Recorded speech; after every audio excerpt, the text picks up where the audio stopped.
I'd come back from a couple of years travelling overseas, and I wasn't really sure what I was up to in Auckland. I don't know, kind of looking for something else, and I kind of wanted to do something a bit more practical. So I decided that I was going to go to the South Island, and had this weird thought that I should go and find a blacksmith. Anyway, I asked a few people, where I would go to find a blacksmith, and 2 or 3 different people who were unrelated said, look, why don't you try Westport? Pretty sure there's a blacksmith in Westport. After looking around for a week, I ended up finding him and sat down with him, and he pretty much informed me that I should become a blacksmith.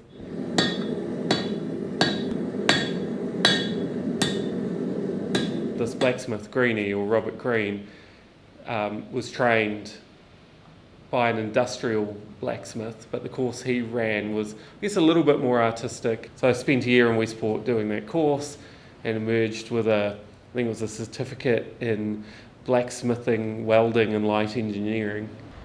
Well, after I finished the year at Westport, I thought, I'll find another blacksmith and continue training with them. And because I was from Auckland, I thought, hey, I'll go back to Auckland, I'll see what the art schools there have to offer me. And I approached Unitec and said to them, look, I've been doing blacksmithing for a year, I want to come here, I want to build a forge, and this is what I want to do. And they were the school that said, yep, sure, we're into that. So I chose to come to Unitec.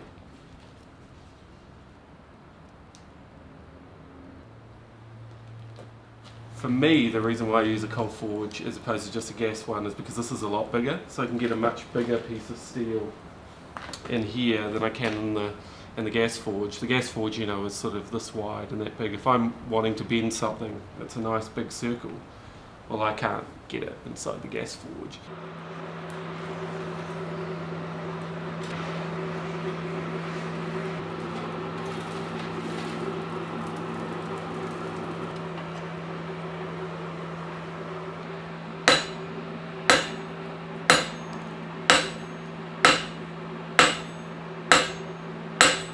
Well, after I finished my degree at Unitec, I figured I had to kind of keep up some momentum. So I decided I needed a workshop. And then I was like, well, I'm moving back to Auckland. I need a space there. So I went to the Corbyn's Estate Art Centre in Henderson. Basically said, do you have a space appropriate for a blacksmith? And I got a sweet concrete box with a bunch of neighbours who also use heavy power tools and kind of appreciate what I do. And I've set it up, I've bought a welder and found another anvil and got my forge set up and different things. And now I'm trying to make a go of it. And there's a few different angles.